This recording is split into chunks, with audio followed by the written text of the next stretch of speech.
A day after several opposition leaders lamented that such a situation is not possible in India because of a majoritarian government, AIMIM chief Asaduddin Owaisi has added fuel to fire. मैं तो बोला कि इंशाल्लाह मेरी जिंदगी में या मेरी जिंदगी के बाद एक हिजाब पहनने वाली बच्ची भारत की प्राइम मिनिस्टर बनेंगी बोले। Owaisi's remark was immediately criticized by the BJP, who asked him to look no further than his own party. नफरत के जो एक के बाद एक इस तरह के नफरती लोग हैं, उनकी इस तरह के बयान ही उनकी जो है रोजी रोटी है। अपने परिवार से अलग किसी हिजाब वाली महिला को जो है वो चुनाव लड़ाएं और जिताएं। Let's start the charity from home. When will a hijabi woman become the president of MIM party? There is a Bharat Badnami brigade which has a Sanki Sanak, to use even Rishi Sunak issue. Even the opposition steered clear of Owaisi's pitch for a hijabi as prime minister. Why do you think of this as being a communal thing? Anybody in this country, no matter what community, what religion, can aspire to be Prime Minister. There's no problem at all about that. Owaisi also accused the BJP of attempting to eradicate secularism and equal opportunity in the country. But the fact of the matter is that there are no women MPs, MLAs or even office bearers in his own party. So is it politics or provocation? All right, on the big talking point this evening, Ratan Sharda, RSS researcher and author, Suman C. Raman, political analyst, joining us. Mohammad Farhan is spokesperson of the MIM party. Amber Zaidi is a social activist, and Amina Sherwani, women's rights activist, joining us as well. Ratan Sharda, let me start with you first. There are 1.5 million people of Indian descent, persons of Indian origin, in the UK. It's the largest ethnic minority in that country, and one among them, a British Asian of the third generation, Rishi Sunak, has become the Prime Minister of that country. Shouldn't Indians and people of Indian heritage all over the world celebrate that? Instead, you have Mr. Chidambaram and now Mr. Owaisi saying, when will our country get a woman wearing a hijab as Prime Minister? Are they trying to poke holes in the Sunak story, or are they trying to poke holes in what's happening in the country right now? Actually, it's very amusing Diwali Eve discussions, and I really enjoying all these discussions because hypocrisy of these people comes out so openly. First of all, the hijab was never part of our dress for Indian Muslims. There was no burqa. It became prominent just last 20 years back, and hijab has been introduced as an Arabic slavery sign only in recent years. Now, whether they want hijab or burqa, first point. Secondly, would they support Iranian women for the right of freedom who are burning hijab, or they want hijab to be put on the head of the girls who are unwilling to do so? So this patriarchy they have to clarify. If they say Islam is what the best part of Islam is, if they follow Sharia, which they continuously claim that Sharia is above constitution, many debates, then as per Islam, a woman cannot even leave her house without a male accompanying her, if not a male, at least a child. So how can a Muslim woman can become a prime minister when the Islamic society forces her to carry a child or some boy with her going anywhere? And the next, if you say Islamic nation next door to us, in Pakistan there was Benazir Bhutto, she lost her life. She was not a hijab wearing politician. In Bangladesh we had two ladies who became head of the state, prime ministers. They are all without hijab. Show me one country, Islamic or any other, it is especially Islamic, where you have women becoming head of the state. So this, either you support Sharia and Islam, or you say we are a secular country. If you are a secular country, then don't oppose triple talaq. Then if you are secular, then what did you do for 60 years? 50 years prior to 1996, 10 years from 2004 to 2014, secular governments all through, why they could not get a Muslim prime minister elected? No, and why in Punjab we cannot have a chief minister who is a Hindu, or in Jammu Kashmir where minority can be chief minister? So this hypocrisy of entire gang is so funny. And Sunak did not become prime minister because he was a Hindu. He became a prime minister because he worked hard, he worked through the party, he rose to the top, and we must compliment him for that. Yeah, no, I absolutely agree with you. I think you've hit the nail on the head, and this is where this debate gets completely sort of fictitious, because Suman C. Raman, Mr. Rishi Sunak got chosen not because he's a Hindu or because of his Indian heritage. He got chosen for two things. Number one, to fix the British economy, and he has a proven record of that as Chancellor of the Exchequer before, and then of course his background in private investment banking, so on and so forth. So he's capable, his capabilities are well tested, and that's the number one reason that he got picked. And the other reason is, England, as is India, a parliamentary democracy, whoever has the support of majority legislators, majority parliamentarians, goes on to become the leader of that party. It is not a post of tokenism. The Prime Minister of a country like India or England is elected by majority. So tomorrow, and nothing stops a hijab-wearing woman, the Constitution certainly does not stop a hijab-wearing woman, if she gets the support of a majority of the people of India to go ahead and become Prime Minister. So this whole debate around Sunak has been reduced to mere tokenism and not about what his capabilities are.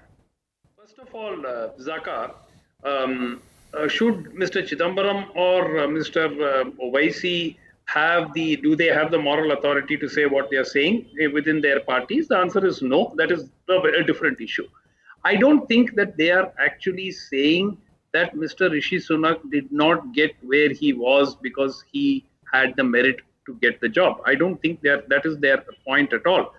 Their point is the atmosphere in the country is such that it accepts a person belonging to a minority community, belonging to a minority faith in his country, to become the Prime Minister of the country. I think that's the point that's being made. Should Owaisi be making that point? Is he having the same freedom to the women and other groups in his own party? Yeah. All that, of course, is definitely a valid point. But, and I think that this is important. See, we have to understand that this applies to all political parties. Look, we have not had a Muslim chief minister of a state in 40 years, from the early 80s onwards.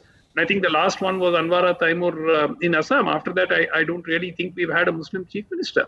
So where is this issue of a society that is being open enough to embrace every different ethnic group within it? We are not. And the rise of the BJP has meant that even political parties which quote unquote claim to be secular are now running scared, seeing the electoral success of the BJP with their hard Hindutva line. And they are running scared. You see Mr. Kejriwal's statement today. Yeah. You have to put Lord Ganesha and Lord Lakshmi, Goddess Lakshmi on the notes. So now it is now a question of who is more Hindu than the other. Because electoral success fair seems enough. To be assured. I'm not arguing against that. But the fact is also that electability and winnability has become now the bottom line for political success, whether it's in the BJP or any other party. The same Aam Aadmi party you refer to has an Amanatullah Khan. They have a Tahir Hussain who used to be an MLC. But yes. I want to get to the larger point. Both Ratan Sharda and Sumant also referred to this. So I want to ask Mohammad Farhan. Just give me 10 seconds. Mohammad Farhan is a spokesperson of the MIM party. Mohammad Farhan साहब, जो आपके राष्ट्रीय अध्यक्ष श्री असदुद्दीन ओवैसी ने बोला वो अच्छी बात है, किसी को कोई ऐतराज नहीं है. All right, we've lost him. Let's go to Amber Zaidi. Amber, no one has a problem with what Mr. Owaisi said. The problem is his own double standards when it comes to his own party. Everyone, has no problem with a hijab-wearing woman becoming a prime minister as long as he or she is capable, as long as he or she gets elected to public office in this country. But in Mr. Owaisi's party, despite his noble ideals and noble aspirations, the national president is a man. The different state presidents that they have in 5 or 6 states, they're all men. All MLAs that they have across 5 or 6 states where MIM has MLAs, they're all men. Almost all of the spokespersons are men. So where is a woman, hijab wearing or otherwise, in Mr. Owaisi's party in any position of leadership? Absolutely right, Chika, because as they say, charity begins at home, and whatever Owaisi ji is preaching, he doesn't practice that. So he needs to practice whatever he is preaching to the entire nation. We need to, in our country, if we talk about the Muslim women especially, their literacy rate is so low. He doesn't care about the literacy rate of women. He doesn't care about the healthcare of Muslim women. He doesn't give that equal rights that Muslim women as the Islam or Sharia has given, even the constitution for that matter. But they never talk about the equal right or basic human right the Muslim women should get. But he is just preaching what is he should also I just want to ask one question to Owaisi ji. He should at least give up on his MP seat from Hyderabad and nominate at least a woman from his party, and he should give a chance to become a prime minister from a woman from his party at least. and then he can come out and yell out to the people what he is trying to set up a narrative that in India Muslims are being targeted just because of their religious identities, for hijab, for topi, for beef, or for all these things, which is absolutely not right. He needs to do politics on the real issue, the work on ground. Okay, Amina Sherwani, I'm taking ahead what the point that Amber Zaidi was making. That again, I have no quibble with Mr. Owaisi wanting to see in his lifetime a burqa-clad or a hijab-clad woman becoming the Prime Minister of this country. Surely, if that person is capable, if that person has electoral majority, the support of the majority of the people of this country, absolutely, that person should go on to become Prime Minister. But in Mr. Owaisi's case, not just this leadership issue in his party, but more importantly, how do you get there? We're talking about Rishi Sunak. It's his capability. He went to the best schools in England and the best universities in the world. It is about his education. As an old man once said, the greatest leveler that we have in this country is quality education. If you get a good education, that is a sure shot route to success. What has Mr. Owaisi's party done about education and for women? Who is the party who said, agar hijab nahi to kitab nahi? Are they not becoming an impediment in the way of girls getting an education, Muslim girls getting an education? Nothing is more important than getting a good education. And if a hijab is an impediment in that, then the hijab should go, not education. Absolutely. And let me tell you about Rishi Sunak. He even has African blood. He's got an African grandmother from Tanganyika. So he is a Punjabi Khatri from Gujranwala, and as we know, the Khatris are of Greek origin and they traveled from Europe and came this side. He is truly a world citizen. He did not hide himself in hijabs. He got the best education in the world. He has done businesses all over the world. And yes, if Muslim girls will go out and travel Africa, India, Europe, reach every country in the world, and they will be educated, they will certainly become prime ministers, not just of India, but of any country in the world that they choose to become. So the world is our oyster, and that is exactly what Islam and the Quran tells us. To travel, to do business, to be educated. The word hijab is not mentioned in the Quran. The Quran does not tell the women to cover themselves up. So I don't know why Mr. Owaisi keeps dreaming of Muslim women in hijabs. Now women are covering themselves to escape the male gaze, and Mr. Owaisi is seeing them in his dreams. I think he should stop dreaming about women in hijabs, and he should stop staring at women in hijab, and he should stop bothering about women and leave women alone. He needs to be just stop being obsessed with us women. Leave us alone. We know what to do with our lives, and we know how to become prime ministers. We know how to become presidents.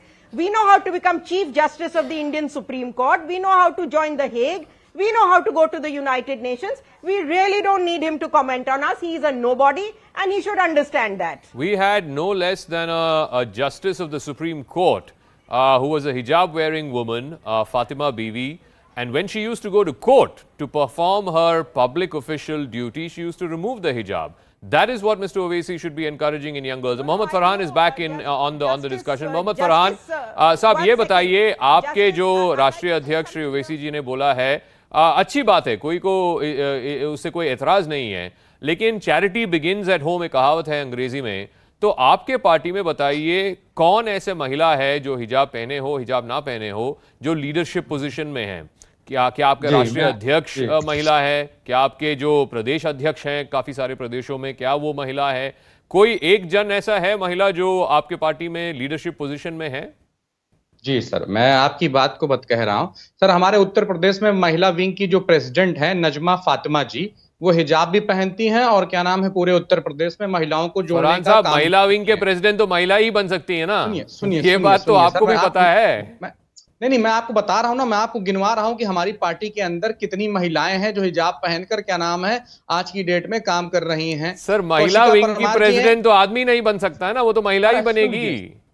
ये क्या logic है आपकी? अरे सुन लीजिए, मैं आपको बता रहा हूँ, करा रहा हूँ कि हमारे यहाँ कितनी महिलाएं. बोलिए. कौशिका परमार जी हैं, जो कि क्या नाम है गुजरात में उनको टिकट दिया गया है, वो पार्टी के लिए काम कर रही हैं. आपके तमाम टीवी चैनलों पर भी ये खबर चली है. रिया सिद्दीकी जी हैं, जो क्या नाम है मेन बॉडी में हमारे यहाँ प्रदेश सचिव हैं और क्या नाम है पार्टी के लिए काम कर रही हैं और पूरे प्रदेश में पार्टी को मजबूत करने का काम कर रही हैं. इस तरह की तमाम फरहान साहब, एक सिंपल सी चीज मैं आपसे पूछ रहा हूं.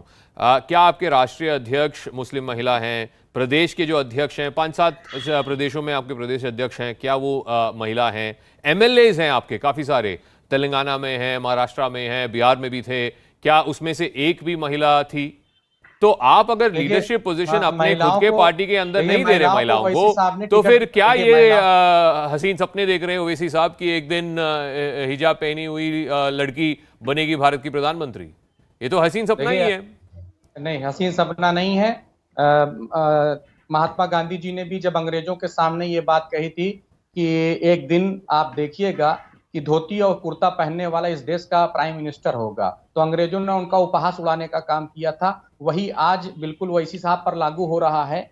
चाहे भारतीय जनता पार्टी वाले उनका जितना भी उपहास उड़ा लें, हमें ये फर्क नहीं पड़ता। अगर विधि को लिखा होगा कि इस देश में भारत की एक ऐसी महिला प्रधानमंत्री बने जो हिजाब वाली हो, तो विधि 100% वो बनकर फरहान दिखाएगी। साहब, किसी को कोई ऐतराज नहीं है अगर वो उनमें काबिलियत है, नहीं उनमें काबिलियत है और वो देश को कन्विंस कर सकेगी कि उनको मेजॉरिटी क्यों देना है, वो बिल्कुल आगे आना चाहिए और उनको पब्लिक ऑफिस में पोजीशन मिलना चाहिए। लेकिन किस पार्टी ने बोला अगर हिजाब नहीं तो किताब नहीं? ये तो बीजेपी ने नहीं बोला ना। किस पार्टी ने बोला?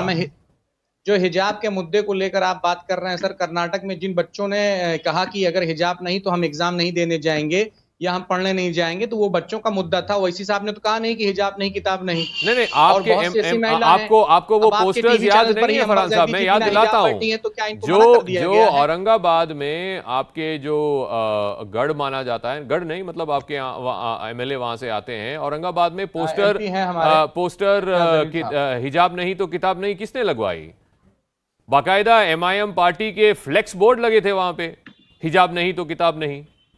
देखिए क्या नाम है, हिजाब नहीं किताब नहीं, ये जो है ये पर्टिकुलर उन बच्चों का अपना स्लोगन है जो आज हिजाब की लड़ाई लड़ रहे हैं कोर्ट से लेकर जमीन तक। अंबर जैदी, ये बच्चों की लड़ाई नहीं थी, ये तो बिल्कुल 100% राष्ट्रीय राजनीतिक तरीके का एक लड़ाई था और आपके पार्टी भी इसमें एक अंग था। लेकिन anyway, let Ambar Zaidi respond to it and I will come to Ratan Sharda after that. Yeah Absolutely, it has been proven in the Supreme Court also, because it has been politicized by some so-called political parties and also PFI, and we all know that how they have been politicizing this particular matter for at least 8-9 months now, and nobody is focusing on the prime education of young girls. They are only politicizing this matter just to gain some political brownie points. I want to ask one question here. A Muslim lady in AMI, if they want to join, if I want to join AMIM today, like this, without not wearing hijab, I can't be a member of AMIM. Covering my basic requirement is to cover that. I'll give you an example of Sayeda Falak. She used to be without hijab, a normal girl, like a normal any Indian girl. And after joining, even before joining AMIM, she started wearing a hijab and covering her head. So this is the basic requirement to become a member. No, this is a great point. Let Farhan respond to this and I'll go back to Ratan Sharda after this. Mohammad Farhan sahab, ये बताइए कि महिलाओं को आपके party में सदस्यता मिलने के लिए क्या हिजाब पहनने की जरूरत है? बिना हिजाब पहने हुए औरतों को नहीं देंगे आप सदस्यता? नहीं, बिल्कुल देंगे। अगर अंबर जैदी जी अगर हमारी पार्टी ज्वाइन करना चाहती हैं और इस शर्त के साथ कि वो बिना हिजाब में रहेंगी, तो हम उनका स्वागत करते हैं। कल आए पार्टी ज्वाइन करें उनको। नहीं, उन्होंने एक उदाहरण दिया एक महिला के जो हिजाब पहनते नहीं थे, लेकिन जैसे आपके पार्टी में ज्वाइन किया उन्होंने तो हिजाब पहनना पड़ा उनको। क्या ये सच है? ऐसा कुछ नहीं सर। देखिए, हिजाब अगर कोई व्यक्ति पहनता है तो वो उसकी चॉइस है। नहीं, सिर्फ आपके पार्टी में सदस्यता मिलने के लिए उनको पहनना पड़ा? नहीं सर, आप उनसे सैयदा फलक सर तमाम टीवी चैनल्स डिबेट करती हैं, आप भी उनसे बात कर सकते हैं कि उनको कभी एमआईएम पार्टी ने ये नहीं कहा कि आप क्या नाम है सदस्यता लेने से पहले आप हिजाब पहनी तभी आपको सदस्यता दी। Okay, Ambar, quick rebuttal, then Ratan Sharda. Yes, quick rebuttal. OIC ji forced me to wear this hijab. Who said this? Who said this? Prime Minister, if you are qualified enough to become a Prime Minister, anybody, we are living in a democracy, anybody can become a Prime Minister of India. But that cannot be a measure to become a Prime Minister of this country. Let me ask Ratan Sharda, the criticism against the BJP is you have 300 MPs in the Lok Sabha, you have another almost 100 MPs in the Rajya Sabha. Out of 400 MPs, not a single one of them is from a minority community. out of the entire Union Council of Ministers, 75 of them, not a single one is from the Muslim community. Why is the BJP so against Muslims? And it's not like there aren't capable Muslim candidates. In Uttar Pradesh, for example, where there are 400 tickets that were given by the BJP party, couldn't they find one single Muslim candidate? See, Sakai already pointed out that this is something to do with winnability. As far as BJP is concerned, is branded Hindu nationalist bigot party. So don't expect, they don't have a responsibility to promote the Muslims. But why all these secular parties who have been there in the power for 60 years out of 75 years, what have they done for the Muslims? That is the bigger question.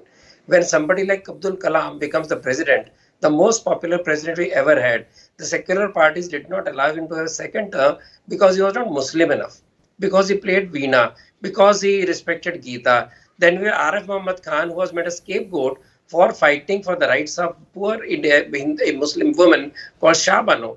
And he was put on the side, on the sideline, not promoted anywhere in the political parties. Now, the larger point is that since 1921 Khilafat or Caliphate movement, the all secular parties have thrown away modern, forward-looking Muslims who want to be in the mainstream, and they brought all kind of Maulanas, Maulvis, orthodoxy, who believe in 7th century ideology, who doesn't believe in democracy, to come and lead the Muslims. And that is the tragedy. If we had modern people like Zaidi and Sherwani, we would find Muslims leading on so many fronts. Unfortunately, no secular party promotes modern, forward-looking Muslims. And we have all kind of bigots who throw all kind of vague statements and vague kind of constitutionalism to prove their point. I raised the point of women not being allowed when you had Manmohan Singh, what is their view on that? When you had Manmohan Singh as a minority prime minister, when you had from Gyani Zail Singh to Fakhruddin Ali Ahmed to APJ Abdul Kalam, all minority candidates who went on to become president. We've had a Muhammad Hidayatullah, who is a Muslim Chief Justice of India.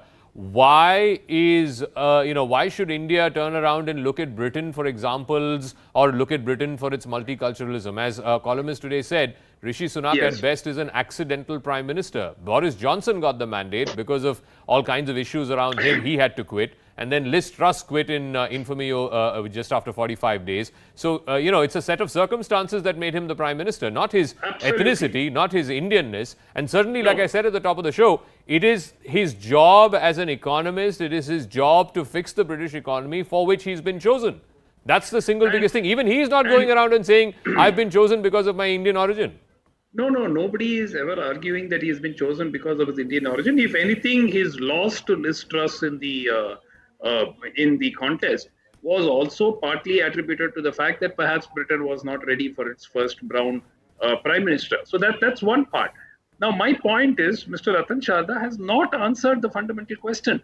Not only has the BJP not given representation to Muslims, even the few who were there, like a Mukhtar Abbas Naqvi or Shahnawaz Hussain, have been purged. So it's a very, very disappointing situation. So you can go back to Dr. Zakir Hussain and start from there, Zaka. But the point is, in the last 10 years, particularly in the last 8 years, the representation at the highest level for the minorities, particularly the Muslim community, has been shrinking. I think we can argue till the cows come home what happened earlier and so on. Yeah, okay. There is no dispute. But fair point. I'm not begrudging that. Fair point. Let Ratan Sharda respond to that. In the last 8 years, even those Muslim candidates, like Mukhtar Abbas Naqvi was Minority Affairs Minister, he's gotten purged. There are other, Shahnawaz Hussain. I think Zafar Islam used to be a member of parliament. He's also not there as an MP. Yeah, Najma Heptullah became governor. Surely there must be a good reason for why the BJP, out of 400 MPs and God knows how many MLAs the BJP has, thousands of them across this country, cannot find one Muslim candidate. Ratan Sharda. As I said, they have tried to cultivate many Muslim leaders. They have nurtured many Muslim leaders. Winnability, that the Shahnawaz Khan also lost his election in a very narrow margin. We know other Muslim ministers did not go for open seat, Lok Sabha seats. How do we know they were not offered Lok Sabha seats? It is because the winnability is the issue. They came to Rajya Sabha. They became members. They were given posts, very important posts. But larger point is, what about secular parties? Would you tell me, why are we obsessed with Muslims only? Why are you not talking other minorities? other minorities have not objected to any of this issue, why the always discussion goes to Muslims? Muslims got 1/3 of our land to have their own leadership, their own Sharia, their own laws, and now if they want to, talk about democracy and use democracy to twist people's arms. What about other minorities? They have risen without any support from government. They have gone to the topmost post without any support from any political party. So why do you want to hang this particular, bell on the head of? Let Mohammad Farhan respond to that. क्या ये सिर्फ मुस्लिम समुदाय के लिए ही विषय है कि उनका रिप्रेजेंटेशन कम हो गया क्योंकि बाकी जो माइनॉरिटीज हैं वो कुछ नहीं बोल रहे हैं? देखिए, भारतीय जनता पार्टी आज की डेट में मुसलमानों के खिलाफ एक अभियान चलाए हुए है। कभी वो मस्जिद को लेकर, कभी वो हिजाब को लेकर, तो कभी किसी न किसी तरीके का उनको एक ये है कि मुसलमानों को टारगेट रखना है। दूसरी बात मैं कहना चाहूंगा, जो आपने सर एक बात पूछी थी कि क्या हिजाब पहनना हमारे यहाँ अनिवार्य है। मैं हमारे यहाँ या किसी पार्टी में हिजाब तो अनिवार्य नहीं है, मगर हाँ आरएसएस की हाफ पैंट पहनना अनिवार्य है भारतीय जनता पार्टी की सदस्यता लेने के लिए, और ये देखा गया 6 दशकों तक। अब उन्होंने फुल पैंट कर दी है। अब वो मैं वही अभी भी बोलना चाह रहा था कि वो हाफ पैंट को फुल पैंट बना दिए, लेकिन वो अलग बात है। 6 दशक तक सर वो हाफ पैंट पहनते थे, अब उन्होंने क्या नाम है इतने दिनों के बाद उसको बदल दिया। ऐसा नहीं, I don't want to defend RSS और बीजेपी, बट वाजपेयी जी जो प्रधानमंत्री थे वो कभी प्रचारक नहीं थे, तो ऐसा नहीं है कि आपको सदस्यता होनी चाहिए उससे ही आपको बीजेपी में सदस्य मिलता है। एनीवे, वो तो अलग बात है, वो रहने दीजिए। Last word I'll give it to Amber Zaidi. I'll give the last word. I've got to wrap up. A simple question: is Mr. Owaisi's idea a noble one? Surely something that Muslim girls should aspire to. Why not? Anyone in this country should aspire to the highest office in this land. Or is he trying to play politics? It is pure politics, identity politics. They are just trying to play a victim card here in India. It is he's habitual doing that, and he's repeatedly doing the same thing for a long time, and he is getting the publicity out of this only, out of doing this drama and purely rhetoric. If only he's been concerned about the condition or the empowerment of Muslim women, he should have been focused on education of Muslim girls, healthcare of Muslim girls, and the equal rights which Islam has given, or the Constitution. All right, I'll wrap up by simply saying that while it may be a noble idea and no one has an issue with Mr. Owaisi asking for his dream of a hijab-wearing woman becoming Prime Minister, the least he can do is to begin by making his own party a little more inclusive, having more women in leadership positions. That's a wrap. Thanks very much for your time. Good night.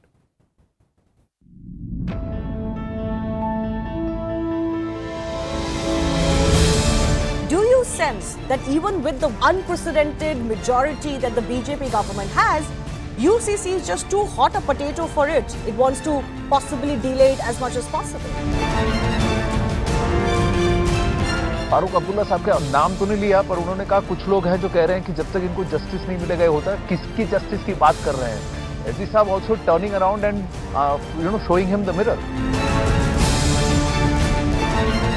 With Mr. Kharge's victory, the fact remains that Mr. Kharge's biggest stumbling block will be to at least dent the image that he's a candidate of the Gandhis, that he's not going to do anything that the Gandhis don't want him to do. As per the law, those convicted of dacoity, robbery, murder with rape are not to be released on furlough. Gurmeet Ram Rahim is convicted of 2 murders and 2 rape. How is he out for 40 days?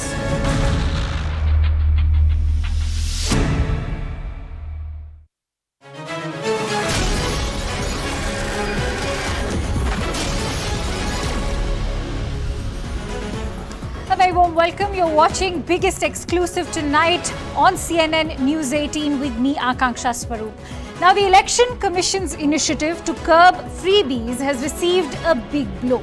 The Congress, Aam Aadmi Party, CPM, even AIMIM have protested against